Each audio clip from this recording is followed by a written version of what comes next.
El mensaje llegó al grupo familiar a las 8:12 de la noche. Mi madre había enviado una fotografía de 5 sobres dorados, cada uno con el nombre de uno de sus nietos. Dentro había boletos para una semana en Cancún, hotel y excursión incluidos. $1,200 por niño. Debajo de la foto escribió: porque nuestros nietos merecen recuerdos inolvidables. Sofía estaba sentada a mi lado cuando abrió la imagen. Leyó los nombres una vez, luego otra. Finalmente levantó la mirada y me preguntó: «Mamá, ¿dónde está mi sobre?». Antes de que pudiera responder, apareció otro mensaje. Era de mi hermano. No hagamos un drama. Mamá y papá pueden invitar a quien quieran. Después llegó el audio de mi madre. No sabía que Sofía podía escucharlo. Elena, estas vacaciones son para la familia de verdad. Algún día tendrá que entenderlo. Mi hija no lloró. Eso fue peor. Apagó el teléfono, dejó su vaso en la mesa y se encerró en su habitación. Permanecí inmóvil hasta que recibí un correo automático que mi madre jamás imaginó que llegaría a mi cuenta. Decía: retiro autorizado del Fondo Familiar Aurora, $6,000. Entonces comprendí quién había pagado realmente aquellas vacaciones.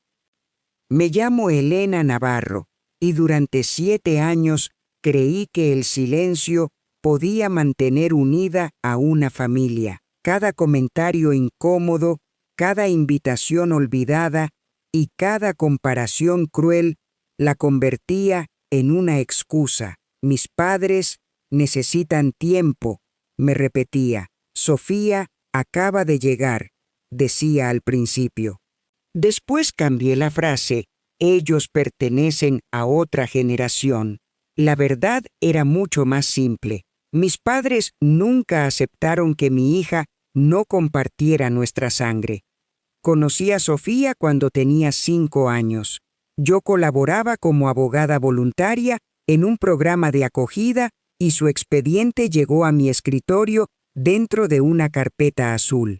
Había pasado por 3 hogares temporales en menos de 2 años. En nuestra primera conversación no pidió juguetes, dulces ni una habitación bonita.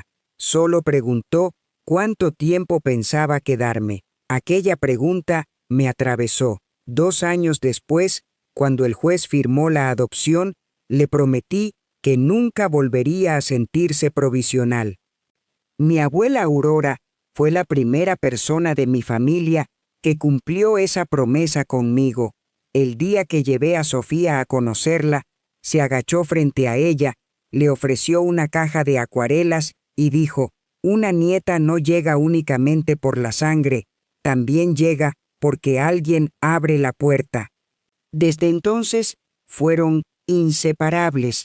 Pintaban juntas, cuidaban rosales y escondían galletas en una lata que todos fingíamos desconocer. Mis padres, Beatriz y Arturo, actuaban de manera distinta cuando Aurora estaba presente.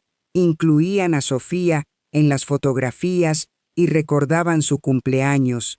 Pero después de la muerte de mi abuela, las máscaras comenzaron a caer. Mi madre dejó de llamarla nieta y empezó a presentarla como la niña de Elena. Mi padre guardaba silencio como si no participar en la crueldad lo hiciera inocente. El anuncio de Cancún no comenzó en el grupo familiar. Comenzó el domingo anterior, durante el cumpleaños de mi padre. Todos estábamos alrededor de la mesa cuando mi madre entregó 5 sobres a Mateo, Valeria, Bruno, Emma y Lucía. Los niños gritaron al descubrir el viaje. Sofía sonrió con ellos, esperando su turno. Mi madre cerró el bolso. ¿Falta uno?, pregunté. La habitación quedó en silencio. Mi hermano Diego miró su plato. Mi hermano Diego miró su plato. Mi hermano Diego miró su plato. Mi hermano Diego miró su plato. Mi hermano Diego miró su plato. Mi hermano Diego miró su plato. Mi hermano Diego miró su plato. Mi hermano Diego miró su plato. Mi hermano Diego. Hay 6 nietos sentados en esta mesa. Mi madre apretó los labios. No empieces, Elena. Sofía intentó salvarme de aquella humillación. Dijo que no le gustaba demasiado la playa y comenzó a recoger los platos. Yo conocía a mi hija. Guardaba fotografías del mar en una carpeta y llevaba meses aprendiendo a nadar porque soñaba con ver tortugas. Cada palabra que pronunció para protegernos fue una pequeña traición que mi familia la obligó a cometer contra sí misma. Seguí a mi madre hasta la cocina. Allí dejó de fingir. «Tus hermanos quieren unas vacaciones tranquilas», dijo. «Sofía siempre parece estar observando y juzgando a todos. Es una niña tímida. Es diferente. Di lo que realmente quieres decir».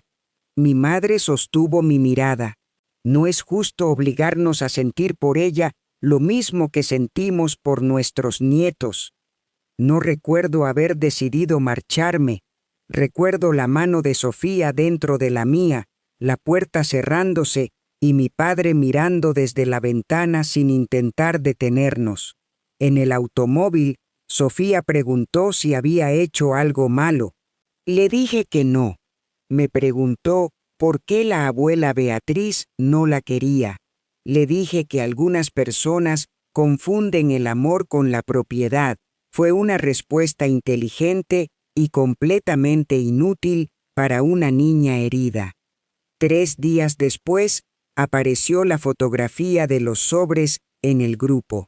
Quizá mi madre creyó que repetir públicamente la exclusión terminaría por normalizarla. Quizá esperaba que yo suplicara. En lugar de eso, guardé cada mensaje y cada audio.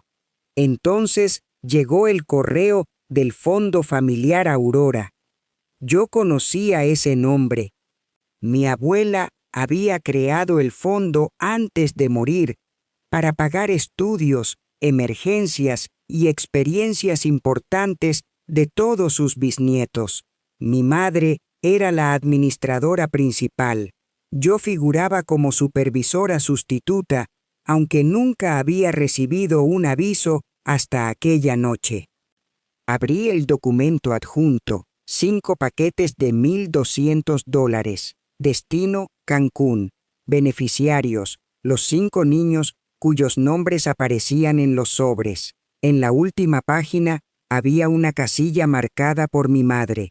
Todos los descendientes elegibles han recibido un beneficio equivalente. Mi pulso se aceleró. Durante años había tolerado desprecios privados, pero esta vez habían usado el legado de la única persona que reconoció a Sofía como familia para financiar su exclusión delante de todos ellos. Aquello no era solamente una mentira, era una declaración legal. Y junto a la firma de mi madre aparecía un dato que cambió por completo la historia. Cualquier supervisora registrada tenía 48 horas para impugnar el retiro antes de que el dinero fuera transferido definitivamente.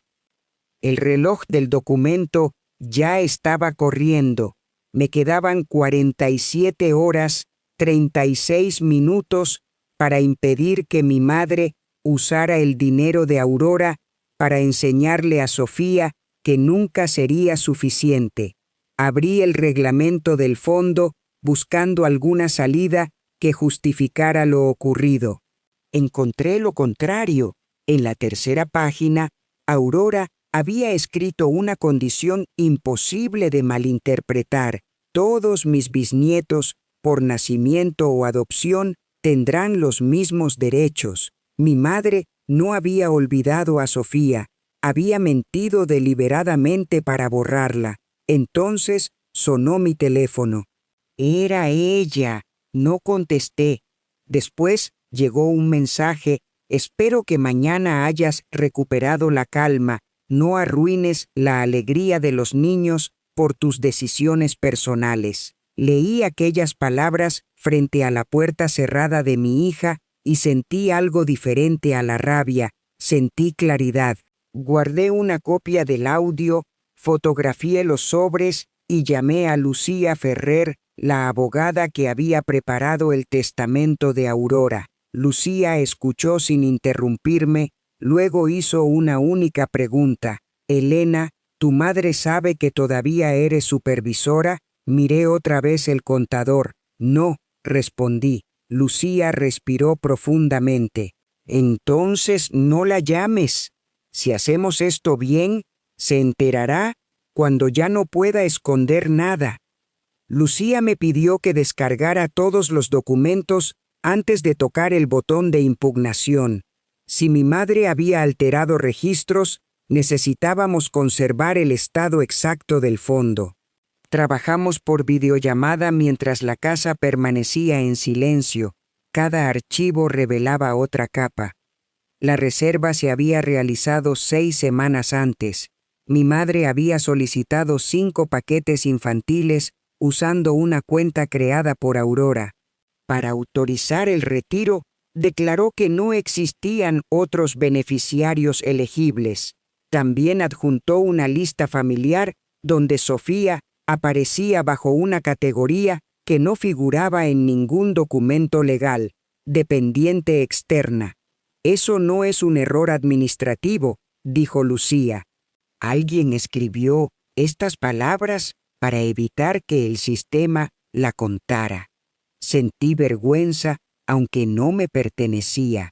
Imaginé a mi madre frente al ordenador, eligiendo una expresión fría para convertir a mi hija en una extraña. Después, recordé todas las veces que me había recomendado no ser demasiado sensible. La crueldad siempre parece sensibilidad excesiva cuando quien la causa desea evitar consecuencias. Lucía encontró además 3 retiros anteriores. El fondo había pagado clases de tenis para Mateo, un campamento de ciencias para Valeria y una academia musical para Bruno. No había ninguna solicitud a nombre de Sofía. Yo había pagado sus clases, sus libros y cada actividad sin saber que mi abuela había reservado dinero para ella. ¿Podemos recuperar lo anterior?, pregunté. Probablemente, pero primero debemos detener la transferencia actual. Antes de firmar, necesitábamos demostrar que la exclusión era intencional. Abrí el grupo familiar y busqué conversaciones antiguas. Encontré un mensaje de mi madre preguntando las tallas de todos los nietos. Cuando respondí con la talla de Sofía, escribió en privado, me refería a los hijos de Diego y Claudia. Encontré fotografías navideñas para las que nos dieron una hora distinta, invitaciones enviadas después de que terminaran las celebraciones, comentarios que por separado parecían pequeños, pero juntos formaban un patrón imposible de negar. A las 10 de la mañana, mi madre volvió a llamar. Esta vez, Lucía me recomendó responder por escrito. Solo necesito confirmar algo, escribí. ¿El viaje se pagó con dinero del Fondo Aurora? La respuesta llegó de inmediato. Por supuesto que no. Tu padre y yo lo pagamos. No tienes derecho a interrogarnos. Lucía guardó una captura. La cuenta bancaria mostraba lo contrario. Una hora después, Diego envió al grupo una fotografía de sus hijos probándose gafas de sol. Claudia añadió, cuenta regresiva para las vacaciones de los verdaderos primos.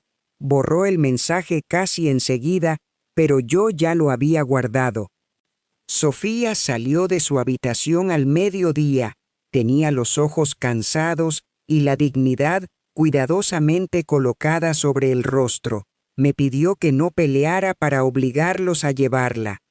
Aunque me den un boleto, sabré que no me querían allí, dijo. Me senté junto a ella. No estoy luchando por un lugar en ese viaje.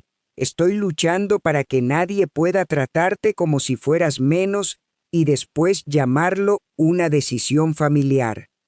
¿La bisabuela Aurora sabía que esto podía pasar? No supe qué responder. Tal vez lo había sospechado. Quizá por eso me nombró supervisora. Le mostré la cláusula donde las palabras nacimiento y adopción aparecían juntas. Sofía recorrió la línea con el dedo. Por primera vez desde el mensaje de los sobres, sus hombros se relajaron. Durante las siguientes horas, Lucía preparó una impugnación formal. No pedimos que entregaran un sexto boleto. Solicitamos la suspensión completa del retiro, una auditoría de los gastos anteriores y la destitución temporal de mi madre como administradora. Si la investigación confirmaba discriminación deliberada, tendría que devolver personalmente cada dólar utilizado de manera desigual. Mi padre me llamó esa tarde. Habló del clima y preguntó si podía llevar a los otros niños al aeropuerto porque el automóvil de Diego era pequeño. Su naturalidad me dejó sin palabras. No solamente habían excluido a Sofía, esperaban que yo colaborara con su exclusión. ¿Sabes de dónde salió el dinero?, pregunté. Hubo una pausa. No conviertas esto en algo más grande de lo necesario. Eso no responde mi pregunta. Tu madre administra el fondo. Aurora confió en ella. Aurora también confió en mí. Mi padre colgó. A las 8:09 de la noche, con 24 horas todavía disponibles, firmé la impugnación. No quería actuar escondida ni impulsivamente. Quería que cada afirmación pudiera sostenerse cuando mi familia intentara convertirme en la villana. El sistema solicitó una última confirmación. Esta acción congelará todas las operaciones y notificará a la administradora principal. Presioné aceptar. La pantalla mostró un número de expediente y una frase breve: fondos suspendidos. Revisión urgente programada. Pensé que mi madre llamaría. No lo hizo. Durante el resto de aquella noche, el grupo familiar permaneció alegre. Hablaban de trajes de baño, restaurantes y habitaciones con vista al mar. Evidentemente, la notificación todavía no había llegado. Llegaría a las 9 de la mañana. A las 9:03, el grupo familiar quedó en silencio.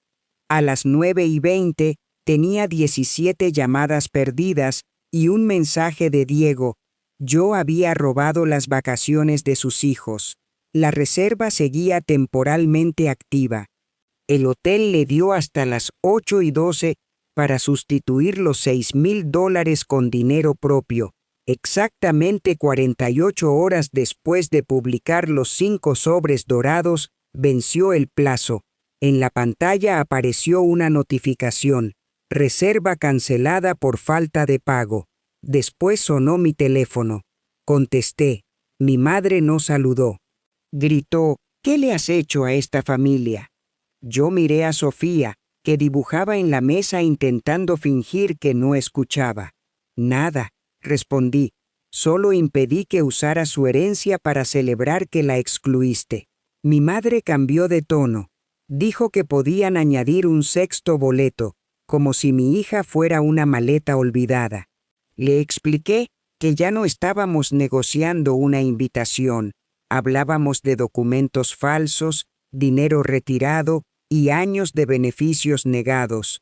Entonces pronunció la frase que terminó de destruir cualquier duda. Aurora dejó ese dinero para sus verdaderos bisnietos. Mi llamada estaba conectada al despacho de Lucía. Y Lucía acababa de grabarlo todo legalmente. La notificación que recibió mi madre a las 9 no cancelaba automáticamente el viaje, congelaba el retiro y le daba tiempo para reemplazar el dinero. Esa diferencia importaba porque eliminaba su argumento favorito, que yo estaba castigando a los otros niños. Nadie le impedía viajar, solo debía pagar con sus propios recursos aquello que había comprado fingiendo igualdad. Su primer audio fue furioso, en el segundo lloraba, en el tercero aseguró que Aurora le había dado libertad absoluta. Lucía me indicó que no respondiera hasta que enviara una carta formal. A las 10, cada adulto de la familia recibió el mismo documento: suspensión preventiva, auditoría obligatoria y prohibición temporal de realizar nuevos retiros. Diego reaccionó publicando en el grupo una fotografía de sus hijos con las maletas preparadas. «Míralos», escribió. «Explícales por qué su prima adoptiva vale más que ellos». Escribí una sola respuesta: «Sofía no necesita valer más. Ustedes necesitaban dejar de tratarla como menos». Después, abandoné el grupo. Mi hermana Claudia apareció en mi casa al mediodía. No vino a disculparse. Vino a convencerme de retirar la denuncia hasta después del viaje. Admitió que conocía el origen del dinero, pero afirmó que nunca había leído las condiciones del fondo. «Los niños no tienen la culpa», insistió. «Estoy de acuerdo». «Entonces, permite que viajen. Pueden viajar cuando sus padres paguen». Claudia bajó la voz. «No tenemos $6,000 disponibles». Allí estaba la verdad. Aquellas vacaciones presentadas como un regalo generoso nunca habían salido del sacrificio de mis padres. Habían tomado dinero reservado para todos los bisnietos y lo habían convertido en una representación pública de su favoritismo. Le pregunté si alguna vez había defendido a Sofía. Respondió que no quería problemas con mamá. Le recordé que cada vez que elegía la comodidad frente a una niña, ya estaba eligiendo un lado. Se marchó diciendo que yo había cambiado. Su visita me confirmó algo doloroso. Mis hermanos no apoyaban necesariamente la exclusión, pero llevaban tantos años beneficiándose de ella que cualquier intento de corregirla les parecía una agresión contra su cómoda idea de familia. Tenía razón. Había dejado de confundir paciencia con permiso. A las 2, el hotel confirmó que conservaría la tarifa promocional hasta las 8:12. Después liberaría las habitaciones y las excursiones. Mi padre podía cubrir la diferencia vendiendo una inversión, pero se negó porque, según él, eso significaría aceptar que mi madre había actuado mal. Preferían perder el viaje antes que admitir por qué lo perdían. Sofía escuchó parte de la discusión desde su habitación. Me preguntó si sus primos la odiarían. Esa era la consecuencia más cruel. Los adultos habían construido una situación donde cualquier límite podía parecer un ataque entre niños. Quizá estén enfadados, le dije, pero sus sentimientos no convierten en correcto lo que hicieron los mayores.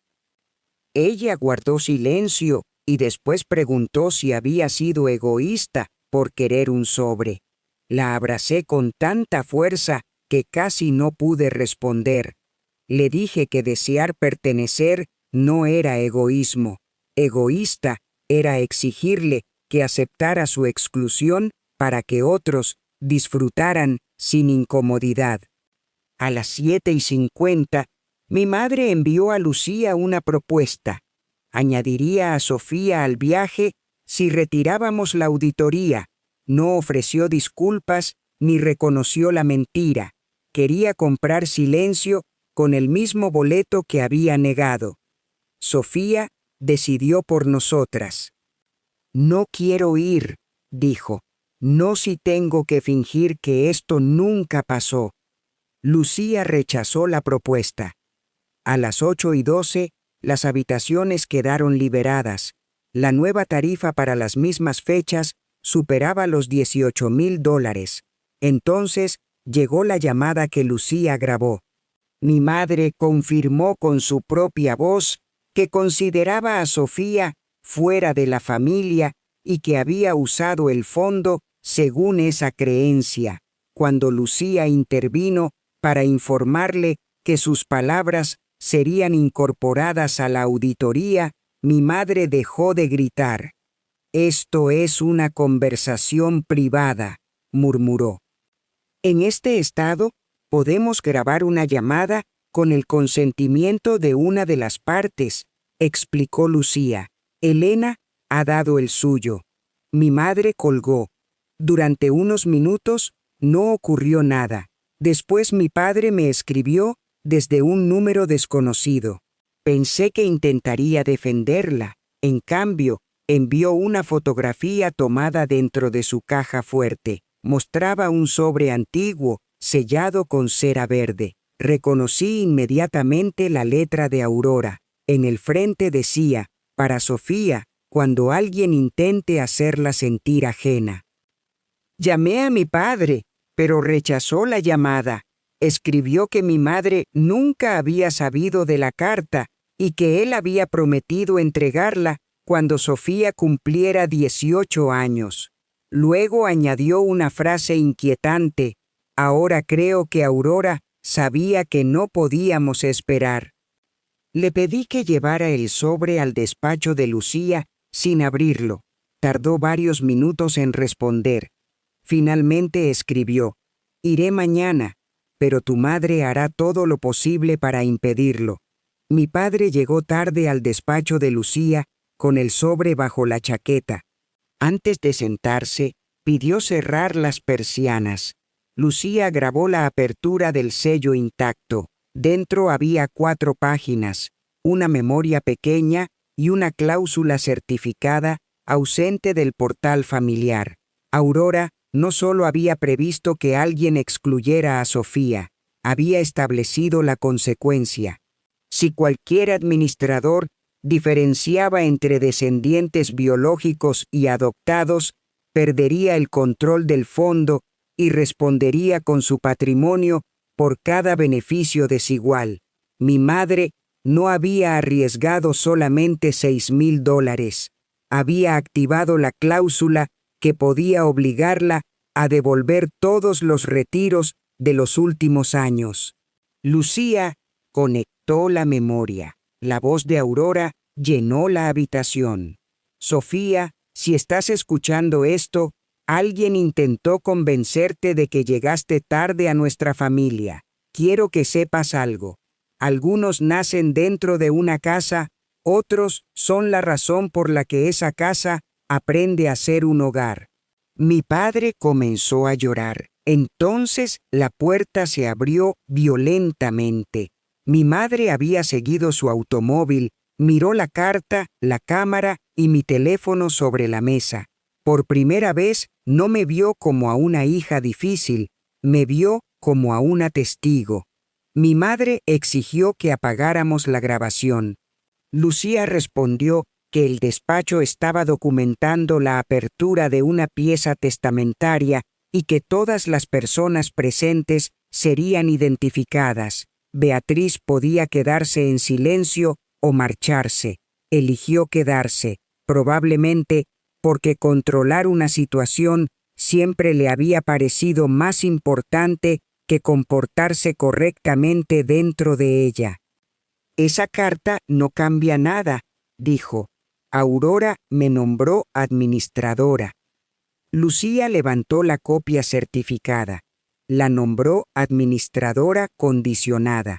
La diferencia es considerable.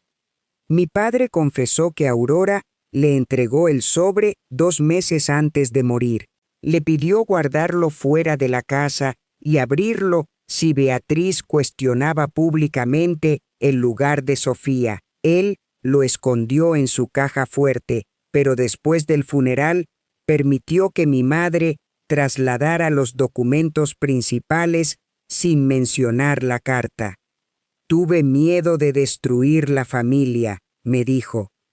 La familia ya estaba dañando a una niña. Tú solo tuviste miedo de reconocerlo. No respondió.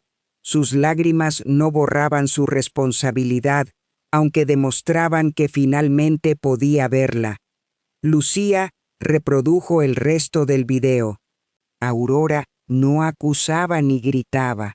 Hablaba con la serenidad de quien conoce perfectamente a las personas que dejará atrás.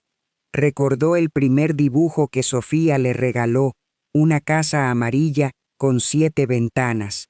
Contó que Beatriz le había pedido modificar el fondo para excluir a descendientes adoptados. Aurora se negó y, previendo otro intento, añadió la cláusula especial ante notario. Mi madre palideció. Fue una conversación privada, dijo. Fue una advertencia, contestó Lucía. La auditoría preliminar terminó esa tarde. Durante 4 años, el fondo había distribuido $18,740 entre los otros 5 niños y 0 a Sofía. Parte del dinero había pagado actividades que mis hermanos creían regalos personales de nuestros padres. La supuesta generosidad de Beatriz se sostenía sobre recursos que no le pertenecían. Convocamos una reunión para el día siguiente. Diego llegó furioso. Claudia, avergonzada. Lucía colocó sobre la mesa el reglamento, los estados bancarios, la falsa categoría de dependiente externa y la transcripción de la llamada. Nadie pudo afirmar que se trataba de un malentendido. Lucía explicó por qué la cláusula era ejecutable. Aurora no había dejado una recomendación, sino una obligación vinculada al fideicomiso. La adopción de Sofía estaba registrada. Su nombre figuraba en el anexo y cada administrador había afirmado que conocía esas condiciones. Mi padre reconoció su firma. Claudia encontró la suya como tutora. Diego dejó de mirar los documentos. Durante años habían disfrutado de un sistema cuya letra nunca quisieron leer, porque la desigualdad favorecía a sus hijos. Verlo escrito cambió el ambiente. Ya no podían esconderse detrás de opiniones sobre quién pertenecía. Habían aceptado reglas y luego permitido que Beatriz las rompiera. Mi madre intentó una última defensa. Elena decidió adoptar. Nosotros no participamos en esa decisión. Tampoco decidieron el nacimiento de sus otros nietos, respondí. Aún así, nunca les pidieron demostrar que merecían entrar. Diego dijo que sus hijos no debían devolver nada. Lucía aclaró que jamás habíamos responsabilizado a los menores.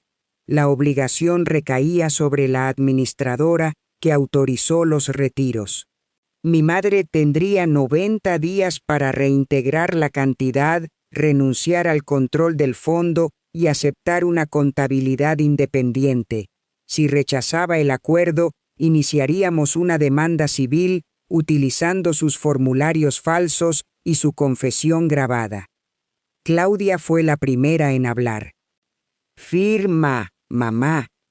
Mi madre la miró como si también la hubiera traicionado. Diego protestó hasta que Lucía explicó que un juicio podía congelar el fondo durante años e investigar cada transferencia recibida por su familia. Entonces dejó de defender principios y comenzó a calcular riesgos. Mi madre tomó la pluma. ¿Esto es lo que querías?, me preguntó. Yo quería que amaras a Sofía. Como no puedo obligarte, al menos impediré que la castigues por no amarla. Firmó sin disculparse. El control provisional pasó a Lucía y a mí. Mi primera decisión fue asegurar que ninguno de los otros niños perdiera sus actividades actuales. No quería reproducir la crueldad que estaba combatiendo. Mi segunda decisión fue abrir el registro completo de beneficios para que cada tutor pudiera comprobar que todos recibirían oportunidades equivalentes. Cuando regresé a casa, Sofía esperaba despierta. No preguntó por el dinero ni por Cancún. Preguntó si Aurora había dicho realmente su nombre. Coloqué la memoria sobre la mesa y le expliqué que podía escucharla cuando quisiera. Dudó unos segundos antes de asentir. Reprodujimos el video juntas. Al oír la frase sobre la casa que aprende a ser hogar, Sofía apretó mi mano. Aurora terminó mirando directamente a la cámara.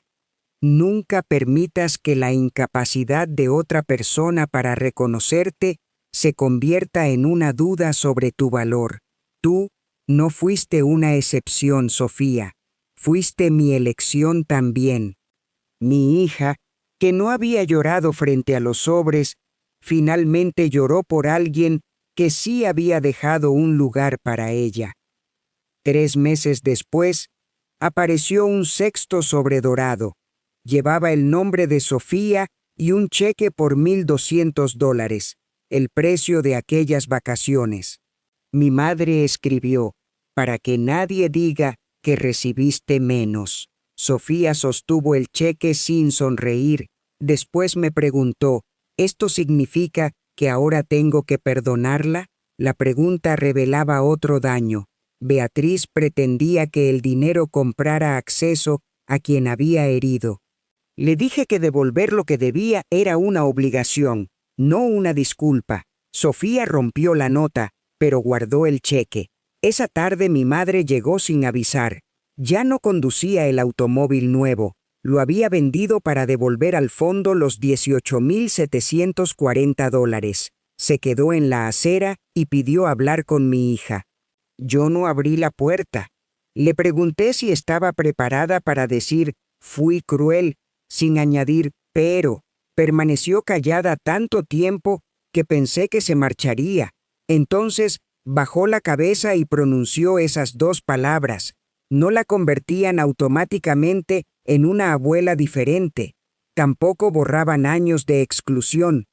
Pero eran la primera verdad que decía sin intentar controlar lo que ocurriría después. La decisión de escucharla, sin embargo, ya no me pertenecía, era de Sofía. Sofía decidió no verla aquel día. No lo hizo para castigarla, sino porque todavía no estaba preparada. Mi madre recibió la respuesta con una rigidez que conocía bien. Por un instante pareció buscar alguna frase sobre respeto o unidad familiar. Finalmente asintió y se marchó. Aceptar un límite sin convertirlo en una ofensa fue, quizá, su primer cambio verdadero. Comprendí entonces que poner límites no destruye la posibilidad de reconciliación, únicamente impide que la reconciliación ocurra al precio de la persona más vulnerable. El cheque no era un regalo, formaba parte de la restitución ordenada por el acuerdo. Lucía lo depositó nuevamente en el fondo, registrado a nombre de Sofía. Cada gasto anterior quedó documentado y una empresa independiente asumió la administración. Ningún adulto podría volver a decidir en secreto qué niño era suficientemente familiar para recibir oportunidades. Las consecuencias no terminaron con el dinero. Mi padre se mudó durante varios meses. Dijo que necesitaba comprender por qué había protegido la tranquilidad de su matrimonio mientras una niña pagaba el precio. No le concedí una absolución rápida. Le pedí acciones pequeñas y constantes. Comenzó escribiendo a Sofía una carta donde no culpó a mi madre ni al miedo. Te vi quedar fuera y no hice nada, escribió. Eso también fue una elección. Sofía guardó la carta, aunque tardó semanas en responder. Claudia pidió disculpas en persona. Admitió que había disfrutado de los beneficios sin hacer preguntas porque sus hijos estaban incluidos. No nos convertimos de pronto en hermanas cercanas, pero dejó de esconderse detrás de la neutralidad. Diego tomó otro camino. Continuó diciendo que yo había destruido el viaje. Cuando intentó contarles esa versión a los niños, Claudia mostró a los adultos los estados del fondo. La verdad no reparó la relación, pero impidió que Sofía cargara con una culpa inventada. Un mes después, Lucía nos informó que Sofía podía utilizar su beneficio equivalente en una experiencia elegida por ella. Esperé que pidiera Cancún. En cambio, encontró un campamento de conservación marina donde los estudiantes ayudaban a proteger nidos de tortugas. Costaba menos de $1,200 y permitía llevar a una acompañante. «Quiero ir contigo», dijo, «pero no porque ellos fueron sin mí, quiero ir porque todavía me gusta el mar». Aquella frase me emocionó más que cualquier victoria legal. Mi familia había intentado convertir la playa en símbolo de rechazo. Sofía se negó a entregarles también su sueño. Viajamos al comienzo del verano. La primera mañana nos levantamos antes del amanecer y caminamos hasta una franja silenciosa de arena. Sofía ayudó a medir huellas, colocó señales alrededor de un nido y escuchó durante horas a una bióloga explicar cómo las tortugas regresan al lugar donde comenzaron. Cuando el sol apareció, mi hija me preguntó si pertenecer significaba volver siempre al mismo sitio. No necesariamente, le dije. Veces significa encontrar el lugar donde puedes ser tú sin pedir permiso. Esa noche recibimos un video de mi padre. Había restaurado la vieja caja de acuarelas de Aurora y preguntaba si podía entregársela cuando regresáramos. Sofía respondió por sí misma, «Puedes venir el sábado». No era perdón completo, era una puerta entreabierta ofrecida por ella y bajo sus condiciones. Mi madre tardó más, comenzó terapia y envió varias cartas que devolvimos cuando contenían excusas. La tercera no hablaba de sus intenciones, hablaba del daño. Reconocía que había utilizado la palabra familia como una frontera y el dinero de Aurora como una herramienta para hacer visible esa frontera. Sofía decidió leerla, pero todavía no quiso verla.